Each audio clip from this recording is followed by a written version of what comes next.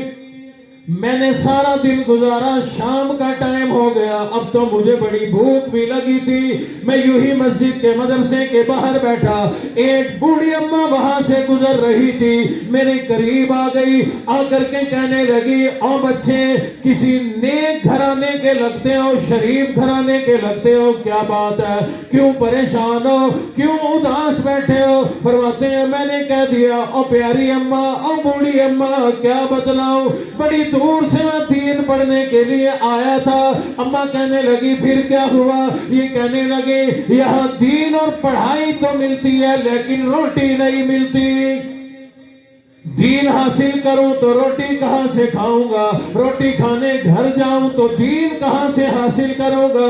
اماں ساری باتیں سنتی رہی, بالآخر بوڑھی اماں نے شفقت سے محبت سے سر پہ ہاتھ پھیر کر کہنے لگی, او بیٹے, او دین پڑھنے والے, میں کوئی مالدار عورت کوئی نہیں, میں بڑی غریب عورت ہوں, مزدوری کیا کرتی ہوں, کسی کے گھر میں کام کیا کرتی ہوں. وہ مزدوری کے طور پر, بدلے کے طور پر 2 روٹیاں مجھے صبح دیتے ہیں, 2 شام کو دیتے ہیں. میری زندگی بڑی بہترین گزر رہی ہے, میرا پیٹ بھر جایا کرتا ہے, لیکن اب دین پڑھنے والے, میں تیرے لیے قربانی دے دوں گی, تجھے 1 روٹی صبح دے دیا کروں گی, 1 شام دے دیا کروں گی, میرا بھی گزارا ہو جائے گا, تیرا بھی گزارا ہو جائے گا. تو دین پڑھتا رہو, میرے لیے مغفرت کی دعا کرتے رہنا.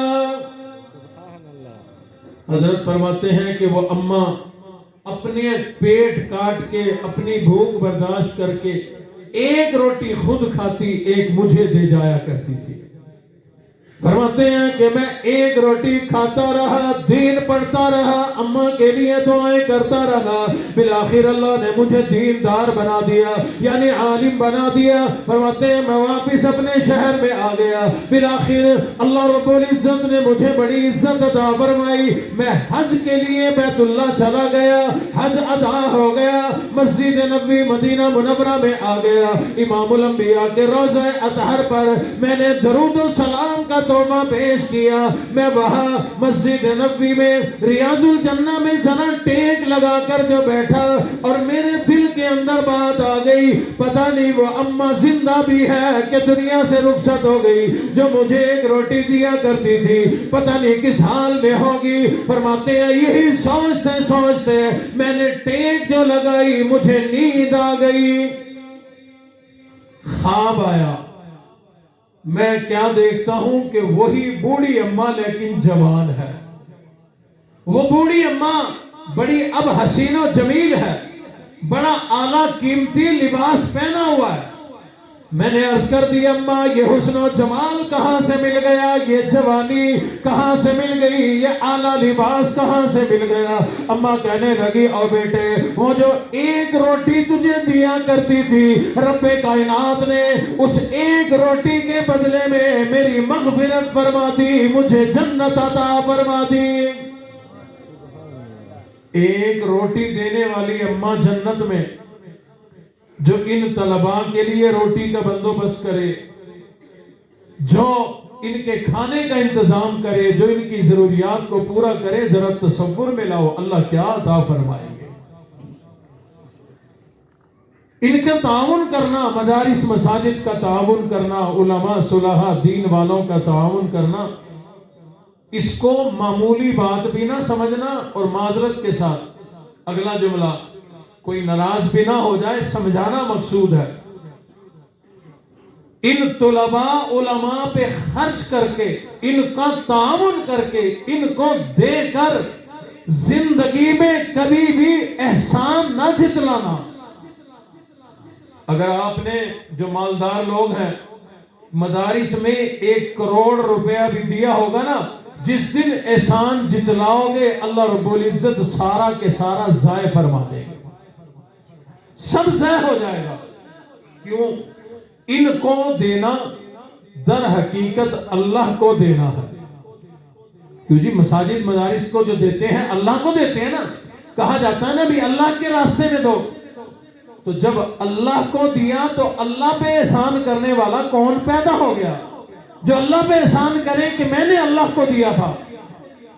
بلکہ جو دے مدارس والے لے لیں، آپ کا سرمایہ، آپ کا روپیہ دین پر اگر کام آ جائے، 2 رکعت نفل پڑھ کے اللہ سے آنسو بہا کر شکرانہ ادا کرو، مولا آپ کی مہربانی آپ نے قبول فرما لیا۔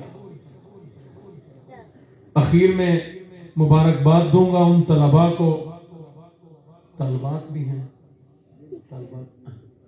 وہ طلباء جن کی دستار بندی ہے اور جنہوں نے دین پڑھ کر درجہ کتب کے حوالے سے یا درجہ قرآن کے حوالے سے جو ہے وہ تکمیل تک پہنچے، ان طلباء کو بھی مبارک ہو، ان کے اساتذہ کو بھی مبارک ہو۔ طلباء جو بیٹھے ہیں وہ خیر مبارک تو کہہ دیں، جن کی تکمیل ہے اب وہ خیر مبارک ہیں، ماشاءاللہ کافی سارے ماشاءاللہ، اور ان کے والدین کو بھی مبارک ہو۔ قیامت والے دن ان کے والدین کو تاج پہنایا جائے گا۔ ان کے رشتہ داروں کو بھی مبارک ہو اگر تشریف لائے ہیں۔ قیامت والے دن ایک ایک ان میں سے اپنے رشتہ داروں میں سے 10 ایسے جو جہنم میں جا چکے ہوں گے، اللہ فرمائیں گے اے حافظ قرآن، قاری قرآن، اے دین والے، نام لے، انگلی کا اشارہ کر اپنے رشتہ داروں کے لیے، جہنم سے نکال کر دریائے رحمت میں غوطہ دے کے ان کے گناہ معاف فرما کے جنت دینا میں اللہ کا کام۔ تو ان کی وجہ سے والدین بھی جنت میں، رشتہ دار بھی جنت میں، ان کی خوشی میں جتنے لوگ شریک ہوئے اللہ ان کو بھی جنت عطا فرمائیں گے۔ تو قصہ مختصر میں کہتا ہوں کہ اس پورے مجمع کو مبارک ہو کہ ہم ان کی وجہ سے جنت کے مستحق بنے بیٹھے ہیں۔ ساتھ میں ہی جو منتظمین ہیں، انتظامیہ ہے، ان سب حضرات کو بھی مبارک ہو۔ اللہ رب العزت نے آپ حضرات کی محنتیں جو ان طلباء کے لیے انتظامات کرتے ہیں، محنت کرتے ہیں، کوشش کرتے ہیں، اللہ نے ان کی محنت کو رنگ لگایا، بار آور فرمایا۔ الحمدللہ یہ محنت جو ہے وہ سامنے بیٹھی ہے، اور میں عرض کر چکا، مجھے طالب علم نے بتلایا کہ میں کراچی سے یہاں پڑھنے آیا، میرے لیے واقعی یہ بڑی حیرانگی کی بات تھی، اتنا دور پڑھنے وہی طلباء جاتے ہیں جن کو پتا ہو کہ وہ مدرسہ بہت اچھا ہے، وہ مدرسہ بہت اعلیٰ ہے۔ میرے والد گرامی پاکستان بننے کے بعد عالم بنے، پاکستان میں پڑھتے رہے، درجہ کتب حفظ وہاں کر لیا تھا پاکستان بننے سے پہلے، اور یہاں پاکستان میں آ کر جو ہے وہ درجہ کتب پڑھا۔ مفتی محمود رحمت اللہ علیہ ہمارے ابا جی کے استاد محترم ہے، اور اسی طرح مفتی شفیع صاحب جو قاسم العلوم والے تھے وہ، تو ان حضرات سے پڑھا، لیکن ابا جی ہمارے دورہ کرنے کے لیے آخری سال پڑھنے کے لیے دارالعلوم دیوبند تشریف لے گئے۔ کیوں گئے؟ پتا تھا نا کہ وہاں تعلیم اعلیٰ ہے، اچھی ہے۔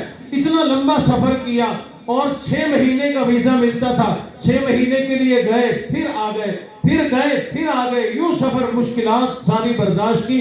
تو دور کا سفر کر کے کسی مدرسے میں، جامعہ میں وہی آتا ہے جہاں تعلیم اچھی ہو۔ تو اس بات کا تو مجھے یہاں داخل ہونے سے پہلے اندازہ ہو گیا۔ مزید یہ ان حضرات کی محنت آپ کے سامنے ہے۔ اہل علاقہ، مہمانان گرامی، مجھے معلوم ہے دور دور علاقوں سے تشریف لائے ہوئے ہیں۔ میری گزارش ہے دل کھول کر اور محبت کے ساتھ اس ادارے کے ساتھ تعاون کیا کریں۔ اللہ رب العزت سے دعا ہے میں نے جو کچھ کہا، آپ نے جو کچھ سنا، اللہ اس پہ ہمیں عمل کرنے کی توفیق عطا فرما دے۔ وآخر دعوانا ان الحمدللہ رب العالمین۔